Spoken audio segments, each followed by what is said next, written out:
Ouais, donc bonjour à tous. Merci d'être là. C'est un vendredi ensoleillé, enfin ensoleillé pour moi déjà. Non, si vous pouvez, donc un petit conseil, si vous pouvez, si vous avez votre téléphone sous la main, si vous pouvez scanner le code barre. L'idée, c'est d'avoir ce Slido qui soit ouvert.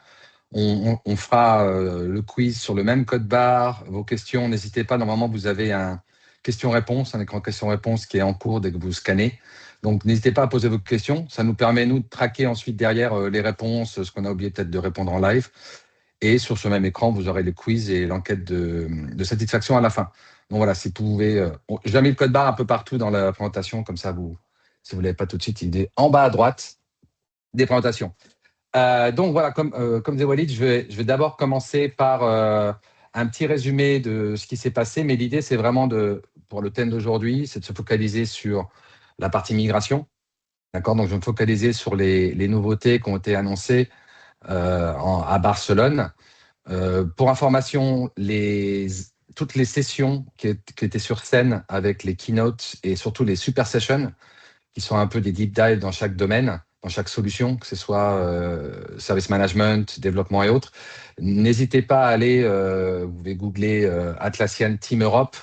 C'est un accès gratuit en vous inscrivant gratuitement au niveau digital et vous pouvez regarder en replay les principales sessions par thème et même la présentation de Mike Cannon-Brookes, MCB, notre patron, sur l'avenir, l'innovation chez Atlassian. Donc voilà, on conseille, allez voir ces replays qui sont assez instructifs et vous donnent bien une notion de ce qu'on va faire. Donc l'idée pour moi, c'était de refaire un petit point sur l'offre cloud. Il y a peut-être certains d'entre vous qui adorent tellement le DC, qui n'ont pas encore pris le temps peut-être de regarder ce qu'on faisait dans le cloud. Juste fait très rapidement un petit brief. Nous, derrière le cloud, ce qu'on a, c'est notre idée du système de travail, le system of work d'Atlassian. Pour faire très bref, c'est un peu philosophique, mais ça a des impacts techniques. On a mis en place une architecture cloud qui est basée sur 4 principes de base. On pense que tous les gens qui travaillent dans le cloud chez Atlassian devraient avoir ces principes de base avec eux tout le temps, quel que soit l'outil qu'ils utilisent. Et c'est bien sûr être capable de planifier et traquer le travail ensemble, avec Jira par exemple. Le knowledge, la connaissance, partage de connaissances avec Confluence. Mais le premier que j'aime beaucoup, moi, c'est l'alignement aux objectifs. Donc, on a vraiment basé notre architecture cloud avec un système où l'objet objectif est présent partout, et donc ce qui vous permet de commencer à pouvoir travailler à de l'alignement sans avoir à acheter un produit supplémentaire, sans avoir à intégrer quoi que ce soit. On a voulu mettre ces 3 clés principales, donc objectif, travail et connaissance, vraiment côte à côte. Et le dernier venu, bien sûr, contractuellement obligé de mentionner ça dans tous les meetings qu'on fait maintenant, l'IA. Donc maintenant, bien sûr, l'IA a été intégrée, vous allez voir, dans la plateforme de façon complètement transverse. Donc ces 4 piliers, c'était des choses qui nous ont permis de conçu notre cloud. Donc maintenant, on a tout un panel d'applications. On ne parle plus de produits, maintenant on parle applications Atlassian dans le cloud. Donc ce que vous voyez dans l'extérieur du cercle, c'est vraiment l'ensemble de toutes nos applications. Mais ce qu'on a fait, c'est qu'on a essayé d'avoir un peu en cible les différentes équipes qui vont utiliser ces produits. Donc ça permet d'avoir, à droite, vous avez le leadership, le management, vous avez les gens produits. Donc ils vont avoir leur interface dédiée, mais derrière, c'est la même plateforme. D'accord. Et au centre, on a les 3 fameux produits qui, pour nous, sont core. Quelle que soit l'équipe à laquelle vous apparteniez, on pense que le Jira, Confluence et Loom sont les 3 clés vraiment de l'optimisation cloud, vraiment du system of work, de la collaboration, planification et alignement aux objectifs. Donc voilà, donc là, vraiment, maintenant, une offre étoffée. On n'est plus dans juste Jira, Confluence, JSM en data center, plus quelques petits bambous et autres. Là, on a vraiment une offre extrêmement diversifié, mais surtout extrêmement focalisé sur l'interface et par équipe. Donc vraiment amener aux équipes qui travaillent sur nos outils ce dont ils ont besoin dans une interface un petit peu adaptée. Mais tout ça, c'est possible grâce à la plateforme qui est en dessous. Et cette plateforme qui contient 3 couches, les apps, le graphe et l'infrastructure, c'est là vraiment qu'on a investi énormément ces dernières années dans le cloud. Bon, je vais juste faire un petit point sur les différentes couches. Donc, l'infrastructure, pour ceux qui nous connaissent depuis un certain temps, bien sûr, on est actuellement exclusivement chez AWS en termes de hosting. mais on a travaillé énormément depuis les 7-8 ans, presque plus que le cloud existe, sur la croissance et la performance de notre cloud, donc avec un ensemble de fonctionnalités qui sont rajoutées en permanence. Pour information, effectivement, c'est une équipe spécifique qui gère le cloud, qui est un peu distincte de l'équipe data center, mais on a vraiment travaillé énormément pour mettre en place des performances, des fonctions de sécurité, de régulation, etc., par industrie et par région, qui nous permet de commencer à accueillir quasiment l'intégralité des gens. Le dernier chiffre, je crois qu'on a en tête, c'est 90% des clients européens Atlassian ont une empreinte dans le cloud. Donc 90% des clients sont contents avec déjà ce qu'on fait. Il reste les petits 2%, les récalcitrants, on va dire, de façon très justifiée. Mais ce qu'on fait, on essaye d'évaluer, donc c'est là qu'on voit les investissements qu'on fait dans le cloud. Ce qu'on a actuellement, on a le Commercial Cloud, qui est notre offre AWS standard, qui est un système multi-tenant, d'accord? Donc c'est-à-dire que quand vous êtes sur un pod physique AWS, il y a plusieurs clients qui partagent l'infrastructure, mais bien sûr qui ne partagent pas les données.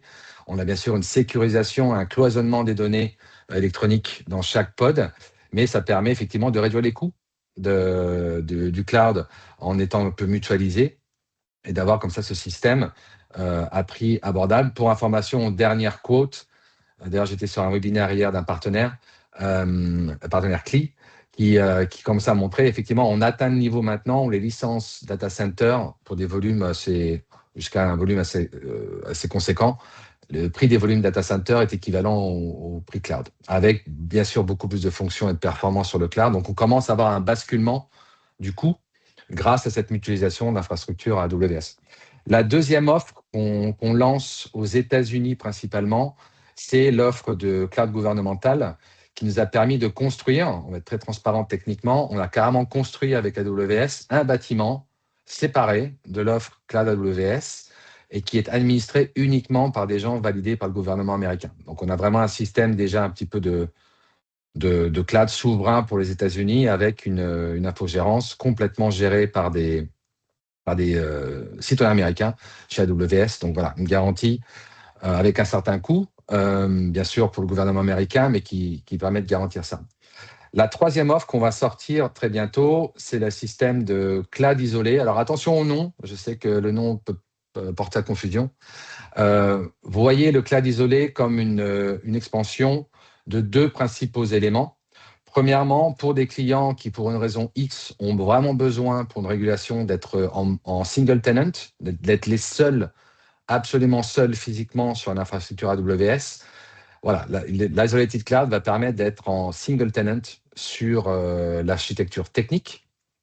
Mais deuxième point intéressant, c'est qu'au niveau data residency, alors qu'on a actuellement 11 régions de data residency dans le monde avec AWS, là, on sera capable d'offrir d'offrir avec des grands guillemets, si AWS est présent dans le pays que vous voulez, même si Atlassian n'a pas encore vraiment déployé sa site Atlassian, le stack Atlassian dans cette région en commercial cloud, vous serez capable de demander à AWS de déployer Atlassian dans un pays très spécifique et donc d'avoir une infrastructure single tenant dans le pays de votre choix directement, quel que soit l'emplacement d'AWS. Donc, vous allez être capable d'aller au-delà des 11 régions d'Atlassian actuellement pour aller choisir là. On n'a pas encore les prix.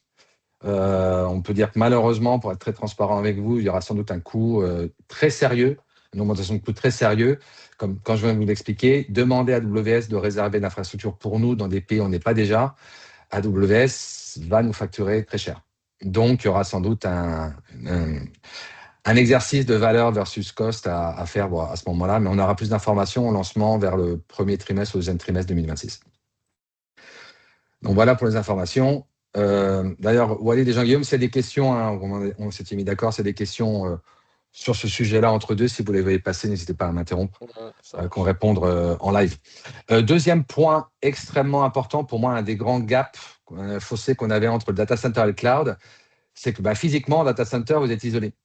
Votre machine physique vous permet de contrôler un peu mieux les interconnexions entre les choses, contrairement au cloud, le cloud, on va dire première version, a une volonté de partager plus facilement les users, de partager plus facilement, d'interconnecter les différents sites, les différentes URL de votre cloud Atlassian. Donc, ça a un gros avantage dans les premières années du cloud. Ça a permis de vraiment mutualiser, de réduire les coûts d'admin et de vraiment faire des choses beaucoup plus simples et centralisées. Maintenant, on arrive dans la deuxième phase où les clients nous demandent le retour d'une certaine isolation et de contrôle de la visibilité entre les choses. C'est pour ça que nous allons annoncer la nouvelle fonction qui arrive en début 2026, qui est les units ou les unités. Ça va vous permettre, dans votre organisation cloud, où vous avez plusieurs sites, peut-être pour différents pays ou différentes équipes, vous allez être capable de cloisonner un petit peu ces différents sites et être capable d'avoir des users, des sites, des apps et même une IA séparés dans ces petites bulles de confidentialité que vous aurez dans votre même organisation. Le gros avantage de garder ce côté organisation et ensuite ces petites bulles de sécurité, ces unités en dessous, c'est que vous serez quand même capable au niveau sécurité et compliance d'appliquer au niveau de l'organisation, au niveau de l'ensemble, des règles strictes dans différentes unités. Donc, on a cet équilibre intéressant entre centralisation des contrôles et de la sécurité. Par exemple, que ce soit la data residency, l'accès à l'IA, l'accès au SSO, etc. D'être capable d'avoir des règles communes dans votre org, mais de laisser la liberté dans chacune des unités d'avoir certaines apps, certaines marketplace apps, et peut-être avoir de l'IA séparée directement dans ça. Donc ça, on pense que c'est vraiment le meilleur des deux mondes, on va dire, et d'avoir le côté centralisation du cloud plus la confidentialité ou un mix des deux. Imaginez dans votre org, vous ayez 2-3 sites pour votre intranet dans Confluence et Jira, mais vous avez peut-être des sites pour vos clients et vos fournisseurs que vous voulez séparer clairement du reste et être capable de ne pas avoir à soucier, est-ce qu'ils vont avoir accès à mon IA ou quoi que ce soit. Non, là, vous serez capable de clairement isoler ça. Sarah, je vois que tu as la main levée. Bon, on peut garder les questions peut-être pour la fin, mais c'est une question rapide, pas de souci. On peut peut-être la. Sarah, si tu peux. Voilà. Oui, non, c'était pas forcément rapide. J'ai été un peu très chagrinée là d'entendre parler de clients récalcitrants parce que moi je m'intéresse énormément au cloud et j'ai envie d'aller sur le cloud parce que j'en ai Ouais. marre du data center, j'en peux plus.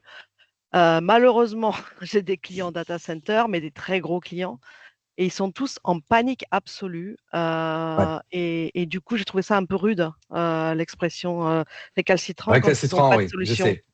Ils n'ont pas de solution. Récalcitrant, Je parle de satellite, je parle de droit français, je parle de ouais. Airbus DS, je parle de ces gens-là. On en reviendra après parce qu'effectivement, c'est un mix. Les clients qui ne sont pas dans le data center, tu as absolument raison, peut-être que récalcitrant, c'est effectivement pas le bon mot. C'est un mix de gens qui sont à la fois bloqués pour des raisons techniques et deuxièmement, il y a quand même des gens qui veulent y aller, mais pour une raison de temps et peut-être aussi de fonction nous qui arrivent ou qui ne sont pas encore arrivés tôt, qui sont bloqués dans le temps mais qui ont envie d'y aller. D'accord. Ou il y a des gens qui ont simplement peur du changement. D'accord. Donc ça, Oui, tout à fait, on a bien travaillé à sûr. faire là-dessus. Donc voilà, et c'est pour ça que quand je dirais calcitrant, c'est plutôt sur ces gens-là que je target. On a une partie, le changement fait peur. Donc c'est pour ça, je vais garder cette question-là pour après. Il y a toute une partie ensuite sur Ascend. Et c'est là qu'on va commencer de voir comment on peut essayer d'améliorer la vision et la connaissance des clients data center sur ce qui arrive. Et donc, au moins se préparer à faire ça. Donc, enlever un petit peu de frustration pour les clients qui veulent y aller, mais qui sont coincés pour des raisons techniques. D'accord. Donc, ça, je vais y répondre après. On va détailler un petit peu ce qui arrive. Mais je J'ai garde ça en deux tête. questions Très bien. en Ouais. rapport avec les slides là. Ouais. Euh, Est-ce qu'il y a la possibilité d'être sur Google Cloud Platform avec le Isolated Cloud ou est-ce que c'est prévu? On va y aller en deux temps. J'en parlerai après dans la roadmap. Effectivement, le hosting par Google est en train d'arriver. Donc, je pense que on verra, on n'a pas encore vraiment le détail. Les premiers tests qu'on aura nous en interne, c'est en décembre là. On a un ou deux clients qui vont être en bêta sur Google Cloud. C'est encore très difficile de détacher tout notre environnement d'AWS. Donc, ça va prendre un certain temps. Je vous donnerai la date après de sortie de la GA après de Google. Je pense qu'on va effectivement, on ne va pas réinventer la roue à chaque fois. Donc, tout ce qui sera disponible en AWS, le but, ce sera que ce soit disponible en Google directement. Donc, on conçoit Google actuellement, le Google Cloud, avec toutes les fonctions de hiérarchie, d'architecture qu'on a déjà dans AWS, pour ne pas refaire le même chemin qu'on a eu à AWS. Donc, l'architecture sera directement de facto celle qui est valable dans AWS. Donc, à confirmer, bien sûr, mais l'idée, c'est que la version du cloud AWS sera celle, actuellement dans AWS, sera celle qu'on déploiera dans Google. Et une autre question, est-ce que le Isolated Cloud a des impacts sur les apps de la marketplace? Non, non, non, ce sera vraiment le même système d'installation, le même système derrière de connexion à la marketplace. C'est juste que la data residency. Alors, l'impact qu'on a bien sûr, c'est que nous, on garantit un monotenant pour Atlassian. Vous aurez toujours, pour certaines apps, alors il n'y en a pas beaucoup, mais certaines apps cloud marketplace apps stockent vos données à l'extérieur du cloud Atlassian. D'accord? Donc, c'est pour ça que c'est toujours intéressant dans la marketplace de regarder la fiche d'information de la marketplace app. Vous avez un onglet qui s'appelle sécurité et compliance, je crois, et qui vous donne les exigences. Alors, vous inquiétez pas, la plupart des applications, comme Data Center, en cloud, stockent le contenu, les scripts, etc., les données dans l'objet Atlassian correspondant. Par exemple, vous avez des objets qui font des graphes, ou la façon dont vous rangez des choses en Confluence ou des choses d'admin ou des choses de design, le code, le script, la macro de cette application-là est stocké dans la page Confluence. Donc, si vous avez votre Confluence épinglée en Europe, du coup, toutes les données de la Marketplace App étant stockées dans le Confluence, c'est stocké du coup en Europe. Par contre, il y a des applications un peu plus évoluées, les Miro et autres, qui, eux, ont un service externe. C'est-à-dire que vous pouvez regarder vos graphes Miro directement depuis Miro.com. Donc là, vous avez un système qui permet d'intégrer des graphes Miro, par exemple, dans Confluence. Mais là, Confluence ne stocke rien. C'est Miro qui stocke dans ses serveurs vos graphes. Et donc, c'est à vous de vérifier que l'application cloud que vous utilisez est-ce qu'elle a un stockage externe qui est géré par le vendeur? Si oui, est-ce qu'il y a des options de data residency? Et donc ça, on est très clair là-dessus. Et dans les outils d'admin, d'ailleurs, on le voit de plus en plus. Donc, vous aurez ce contrôle-là, mais ça ne changera pas avec le Isolated Cloud. C'est-à-dire, si vous avez un Miro qui stocke toujours aux US des graphes, vous aurez beau être Isolated Cloud français, stockage Confluence, Jira France, mais vous avez un Miro qui stockerait des choses ailleurs.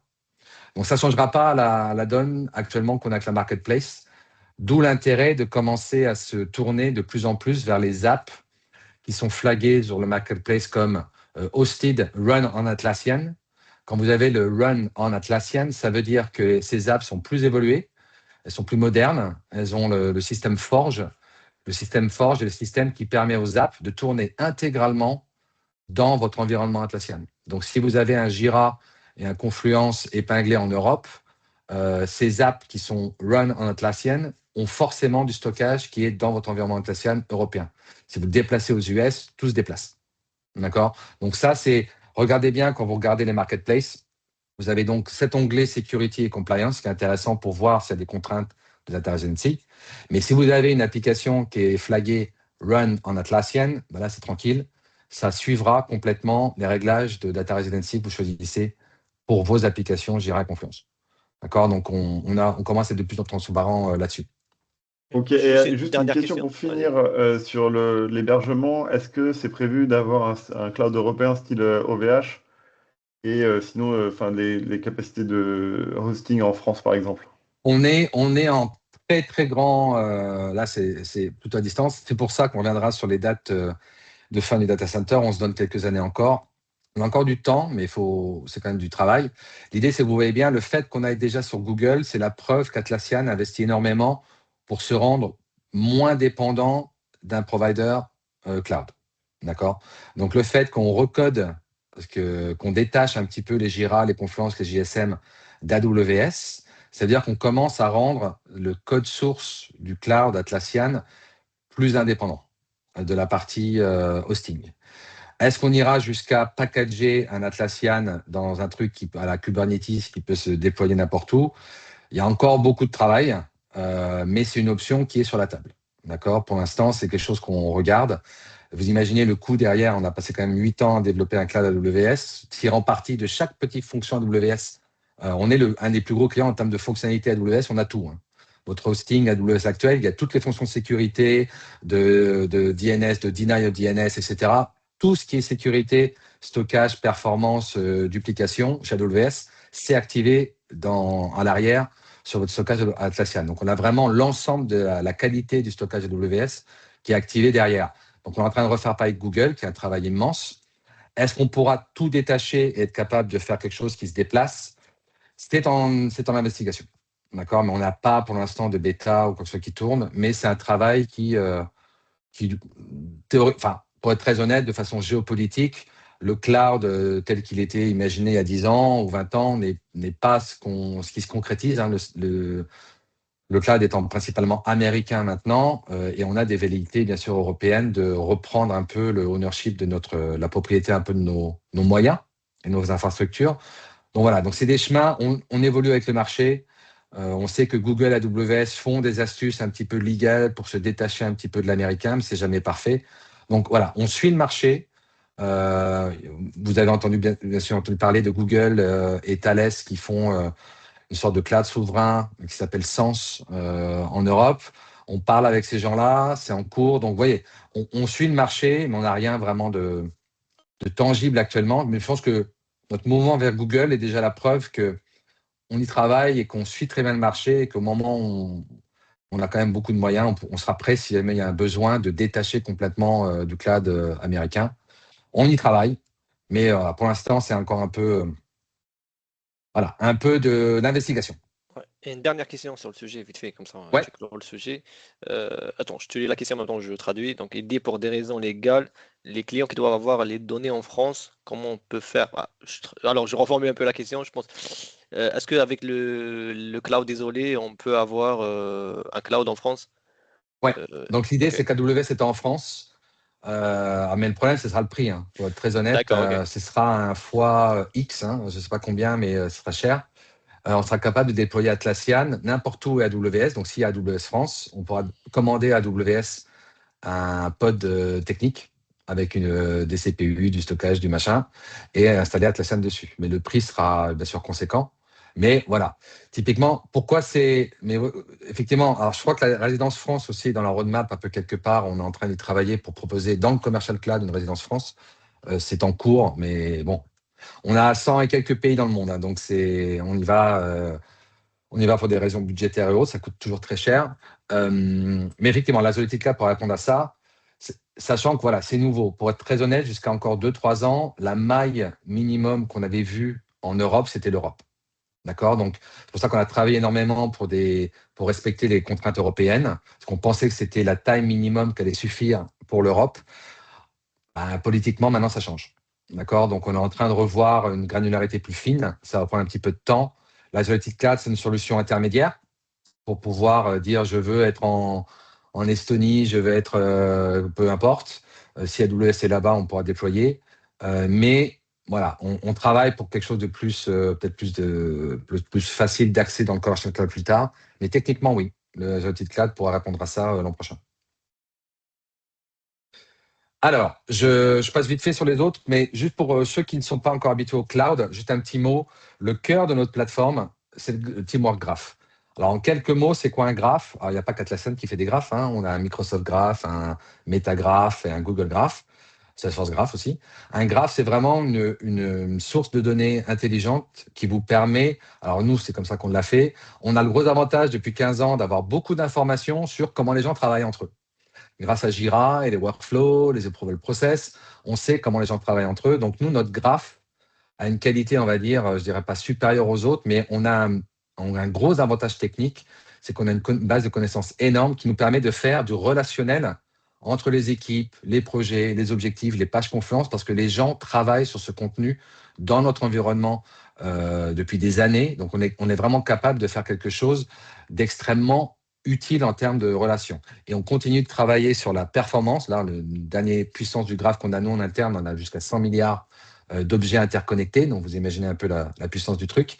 Et l'idée, c'est que maintenant, la nouveauté qu'on a dans Synapse 25, c'est avant, c'était un peu une boîte noire que Atlassian fournissait. Là, maintenant, on commence à travailler sur comment permettre à vous, clients, de pouvoir ajouter dans le graphe vos propres données. Si vous avez une donnée propriétaire, votre IP, etc., industriel ou autre, et que vous voulez l'intégrer dans le graphe, on va commencer à ouvrir un petit peu les portes. Ouvrir ça aussi aux Marketplace Apps. Les Marketplace Apps vont être capables de rajouter leurs données aussi dans le graphe pour le rendre de plus en plus utile. Et aussi, on est en train de vraiment avoir ce côté CMDB d'objets physiques, c'est sur vos téléphones, salles de conférence, projecteurs et autres.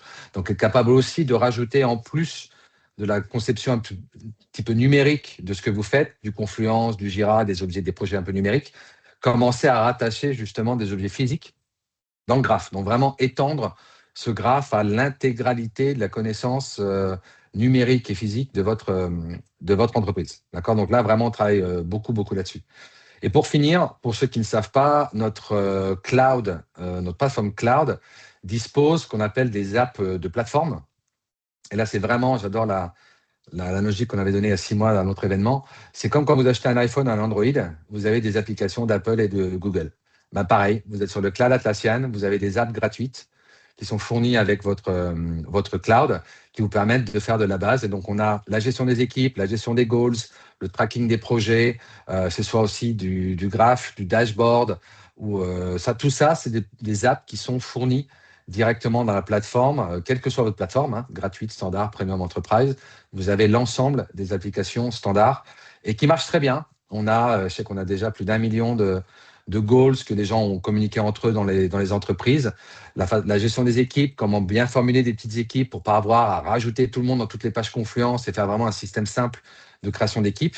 Et on continue vraiment de travailler sur un ensemble de fonctions qui facilitent un petit peu la gestion un petit peu des plateformes dans cette partie gratuite de la plateforme que vous avez dans le cloud. Moi, mon préféré, c'est en bas à gauche.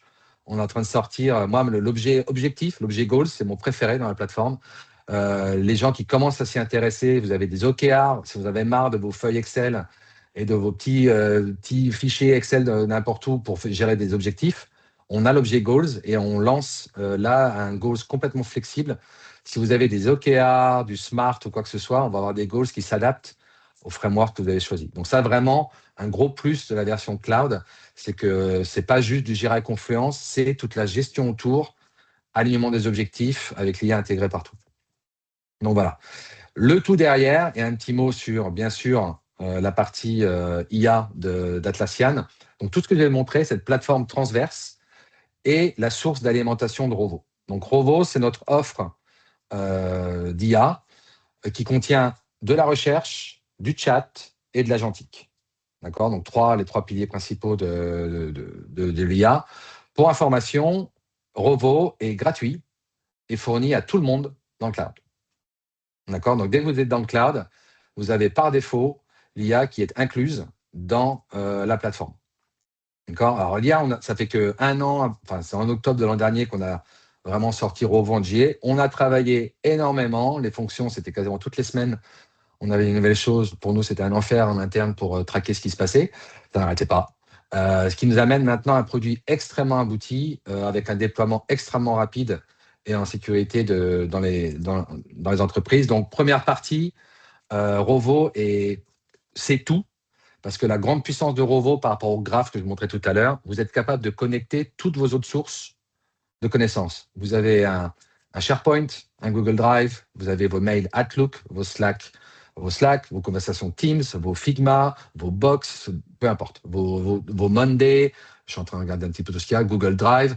On a plus de 50 connecteurs qui vous permettent d'ajouter toute la connaissance externe dans votre Rovo. Donc, imaginez d'avoir enfin une recherche. Quand vous cherchez un truc, ça vous sort toutes vos conversations Outlook, Teams, fichier Google Drive, fichier SharePoint, page Confluence, ticket Jira, tout exactement là. Donc ça, c'est vraiment la première utilisation qu'on voit du cloud Atlassian, c'est la recherche. Enfin, on a une recherche d'entreprise qui est globale avec toutes les sources d'informations dans un seul endroit pour gagner un maximum de temps. Oui, Walid.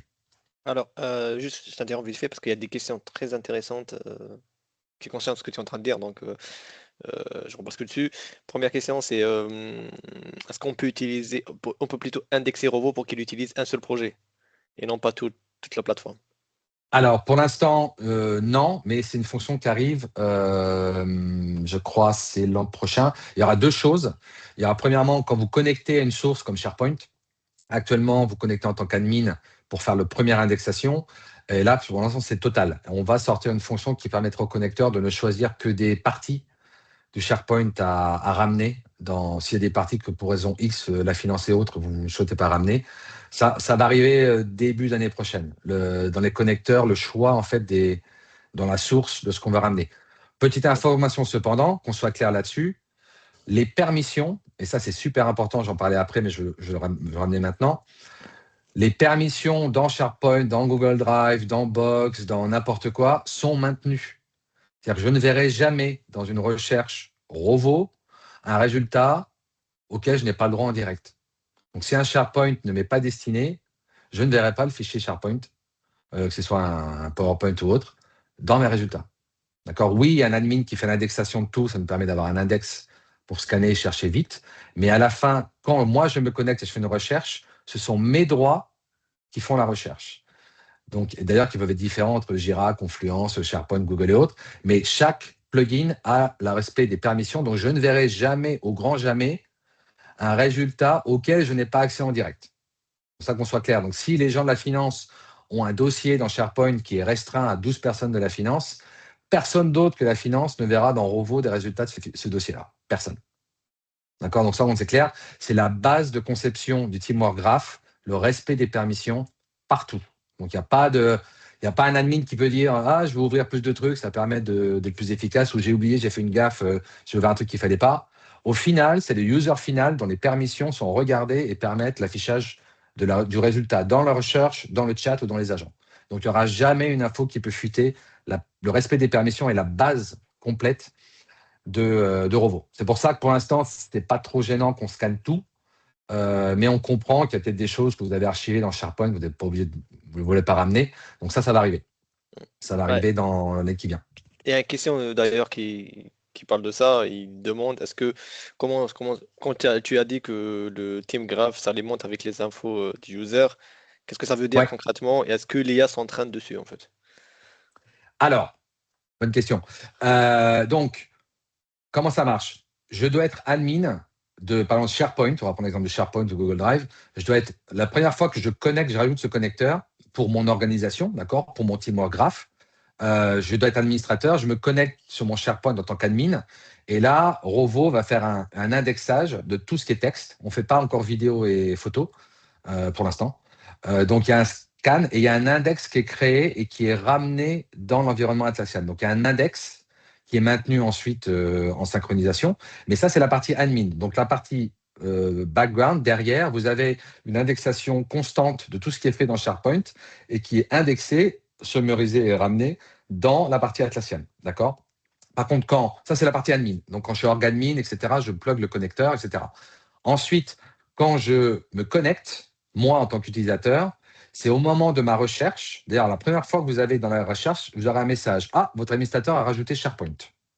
Vous allez faire connect. Le premier truc qu'on va vous demander, c'est de vous connecter sur SharePoint avec votre login et mot de passe. C'est-à-dire que maintenant, votre écran de recherche, vous vous connectez une première fois avec votre identifiant à vous. Et donc, du coup, maintenant, toutes vos recherches sont avec vos permissions SharePoint. Et on fait ça pour chaque connecteur. D'accord? Donc, ça, c'est de l'information, la façon dont l'interface est faite pour ne pas fuiter. Derrière, je ferai un petit encart sur. Je pense qu'il y aura peut-être un jour une session spéciale IA pour vraiment passer du temps dessus. Mais pour expliquer, Atlassian, actuellement, on n'a pas de LLM. D'accord? C'est-à-dire qu'on n'utilise pas vos données pour traîner aucun modèle.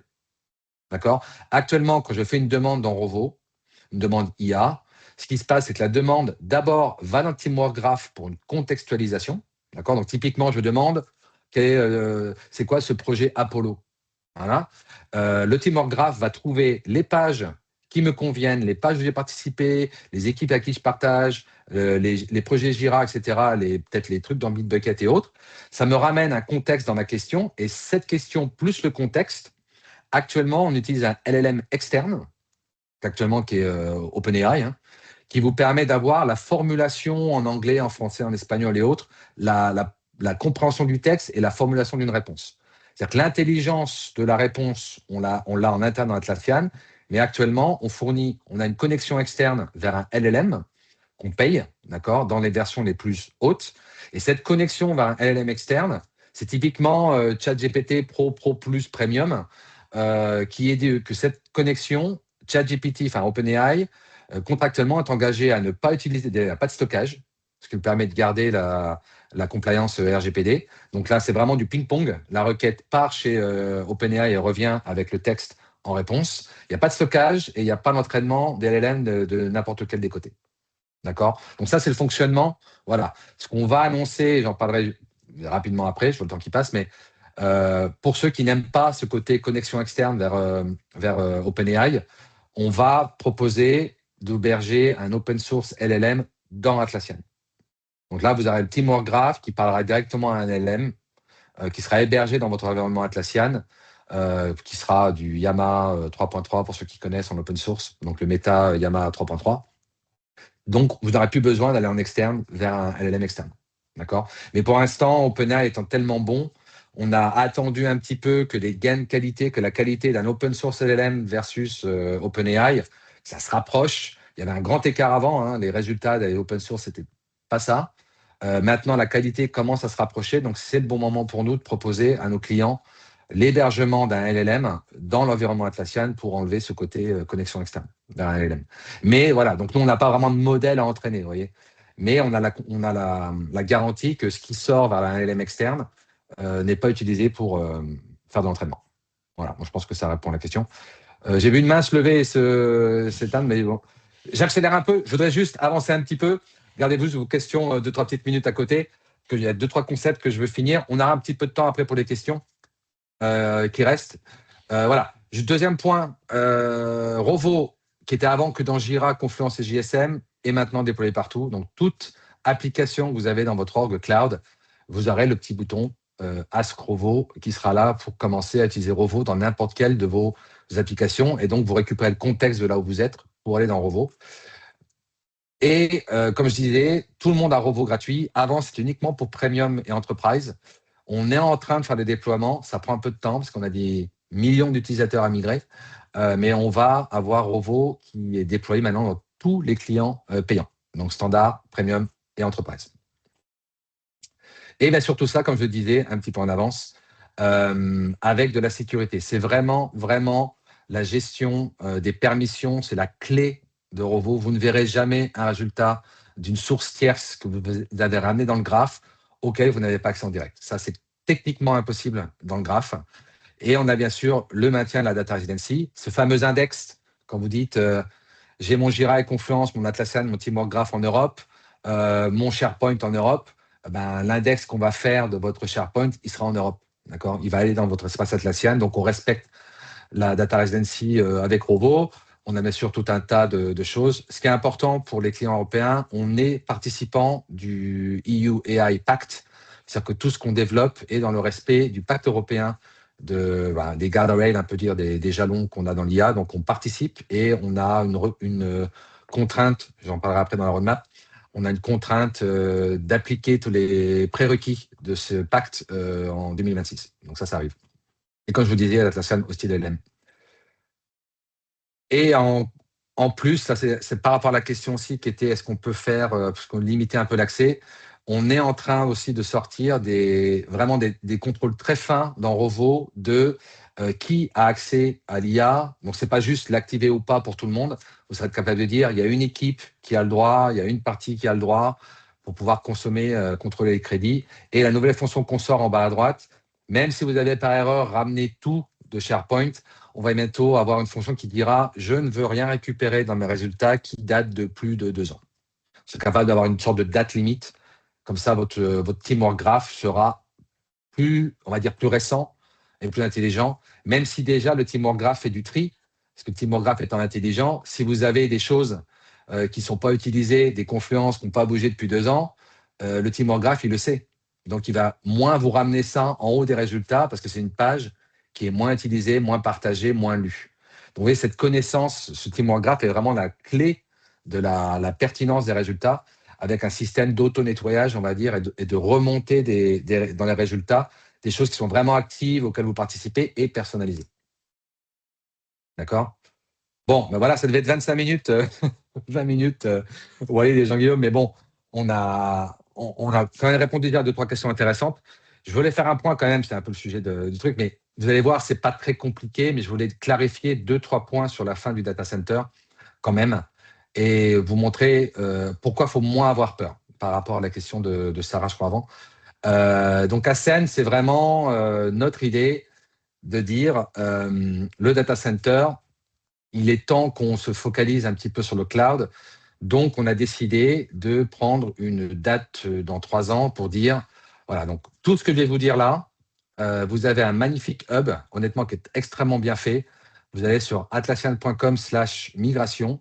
Vous avez le hub Atlassian Ascent toutes les documentations, toutes les aides, etc., que je vais vous décrire juste après rapidement. Vous avez l'intégralité des informations qui est dedans. C'est extrêmement bien fait. Ça vous êtes guidé dans vos différentes démarches, que vous soyez un technique, un administrateur ou quoi que ce soit. Tout est bien guidé là-dedans. Mais en quelques points, pourquoi on l'a fait? Actuellement, les équipes data center et les équipes cloud sont deux équipes différentes. Et le marché nous impose d'aller à toute allure dans le cloud. Et donc, on ne pouvait plus se permettre, en fait, d'avoir une équipe qui continue de maintenir un DC pour des choses qui étaient extrêmement... voilà, il fallait qu'on clarifie la chose. Donc, le fait d'avoir une date limite de la fin de DC, c'est vraiment, ça nous permet, nous, de faire un focus complet et d'accélérer le développement en cloud et surtout nous donner un ultimatum pour nous, en interne, de boucher tous les trous, toutes les différences qui faisaient que les gens étaient confortables en DC. Qu'est-ce qui manque en cloud pour pouvoir être quasiment équivalent à un data center? Et donc, comment on met des bouchées doubles pour développer ces différences? Et là, on parlait tout à l'heure de Google Cloud, peut-être un OVH ou quoi que ce soit. Comment je rends cette plateforme cloud avec un maximum de fonctions qui étaient nécessaires en data center? Donc, nous, ça nous donne aussi un coup de fouet interne. D'accord? Donc, on devait faire un focus. Donc, la décision a été prise et on pense qu'avec ce délai de 3 ans, on va être capable de boucher la plupart des trous. D'accord? Donc, on se donne un challenge à nous, hein. Mais l'idée, c'est qu'on avait besoin de faire vraiment un focus avec l'IA, avec le cloud, pour pouvoir accélérer l'innovation dans le cloud. Donc, on ne pouvait plus se permettre d'avoir 2 investissements séparés. Chez Atlassian, il nous fallait un focus. Voilà. Donc, c'est un peu la raison pour laquelle... Voilà. Et surtout, on a remarqué que de plus en plus de clients qui migraient vers le DC, il y a de moins en moins de blocages et surtout, on va de plus en plus vite. On améliore nos outils de migration pour aider de plus en plus. Si c'était un blocage technique de format, de données ou d'apps, quoi que ce soit, ces bloqueurs ont quasiment tous disparu. D'accord? Donc maintenant, on est vraiment dans une situation assez confortable. On a des très bons outils qu'on a améliorés. On a une offre cloud qui coche la plupart des contraintes. Donc maintenant, on peut se focaliser sur les dernières contraintes techniques qui restent. D'accord? Donc c'est vraiment le but. Pour les dates, juste un petit résumé. Oui, on s'est donné un peu de temps, mais ça va aller vite, je pense quand même. Donc, mars prochain, on ne pourra plus avoir de nouveaux clients data center et de nouvelles apps installées dans votre environnement data center à partir de mars. Les clients existants pourront renouveler sans problème. D'accord, il n'y a aucun problème. C'est que 2 ans plus tard, en mars 2028, que là, on ne pourra plus vendre de nouvelles extensions. D'accord, donc là, on va commencer à... Il y aura le dernier renouvellement, en gros, en mars 2028, mais on ne pourra plus avoir de nouvelles apps pour les clients existants, d'expansion de votre licence DC à partir de mars 2028. D'accord? Donc, dans 2 ans et demi. Et la dernière année, en mars 2029, là, c'est le coup près, effectivement. C'est que ce n'est pas comme dans Serveur avant, on avait fait. C'est que là, vous avez carrément votre instance data center, comme il n'y aura plus de maintenance au niveau sécurité et autres, passe en lecture seule. D'accord? Donc là, vous avez vraiment le coup près assez dur. Alors, comment on aide? Comment on va vous aider dans les prochaines années? 3 principes assez simples. Premièrement, le Cloud Migration Trial, ou CMT en interne. Pour tout client data center, on vous offre un équivalent en cloud de votre volume data center pour pouvoir tester et commencer à préparer vos tests fonctionnels, vos tests de performance, etc., vos intégrations et autres. Donc, vous n'avez pas à payer 2 fois. Votre licence data center vous donne jusqu'à la fin de sa maintenance le droit à un cloud de même volume. J'ai un client qui a un cloud gratuit de 22 000. Parce qu'il avait 22 000 data centers, il a 22 000 clouds gratuits pour faire les tests, pour préparer la migration. D'accord? Donc ça, c'est vraiment, on ne veut pas vous forcer au niveau, on va dire, au niveau financier. On vous fournit tous les outils disponibles avec ça. Et pour information, quand vous êtes sur un CMT, vos applications aussi, pour la plupart des vendeurs marketplace voient que vous êtes en test et donc vont étendre aussi la période trial de votre marketplace jusqu'à la fin de votre CMT. Donc, ça vous donne beaucoup d'espace technique pour pouvoir travailler et tester. À l'inverse, dual licensing, si vous êtes vraiment prêt, vous voulez y aller et vous allez dans le cloud, à l'inverse, on vous donnera une phase de transition et vous aurez donc, alors il y a une petite contrainte de volume quand même, c'est pour les clients de plus de 1000, pour des achats de 1000 user cloud ou 250 GSM, on vous donne une licence data center gratuite qui vous permet de prendre un peu de temps pour la transition, d'accord? Mais là, vous avez un engagement cloud, vous avez un contrat cloud, et là, on vous donne donc du coup une licence data center en échange de cet achat qui vous permet de finir la transition vers le cloud. Donc, vous voyez, le CMT, vous êtes dans un data center, on vous offre un cloud gratuit, mais une fois que vous committez dans le cloud, on vous maintient quand même le data center un peu pour vous donner un temps de transition. Donc, vous voyez, commercialement et techniquement, on vous donne beaucoup. Et même si vous êtes sur un magnifique contrat data center et dites maintenant, lundi prochain, je veux y aller dans le cloud, vous ne paierez pas en double, car votre non consommé data center sera recrédité dans votre facture cloud. Donc, vous ne paierez pas deux fois. On soit très clair là-dessus. Donc là, on a tout un ensemble commercial. On vous donne toute la technologie possible pour avoir les deux en même temps, pour prendre le temps, mais sans payer aucune fois double. Donc ça, c'est extrêmement important. On veut vous donner, sans être obligé de revalider un budget, etc. Donc on vous donne, on a fait énormément de différentes étapes. Là, le dernier point que je voulais faire vraiment avant d'entrer juste rapidement à la fin sur les roadmaps et autres, il y a un outil qu'on a lancé qui pour moi est le meilleur outil qu'on ait lancé depuis des années, qui est un outil gratuit dans le cloud. Ça vous permet dans le cloud de connecter votre data center et d'avoir l'intégralité des informations de log de votre data center. Quels sont les champs? Combien j'ai de custom fields? Quels sont les users? Est-ce que je suis prêt dans le cloud? Oui, non. Quelles sont les choses que je dois réparer? Quelles sont les choses que je dois nettoyer? Cet outil Portfolio Insight est gratuit quand vous êtes dans le cloud. Il vous suffit de connecter votre data center et vous avez l'ensemble des logs et des informations data center, pas les data, pas les tickets Jira, pas les pages Confluence, juste les logs niveau admin.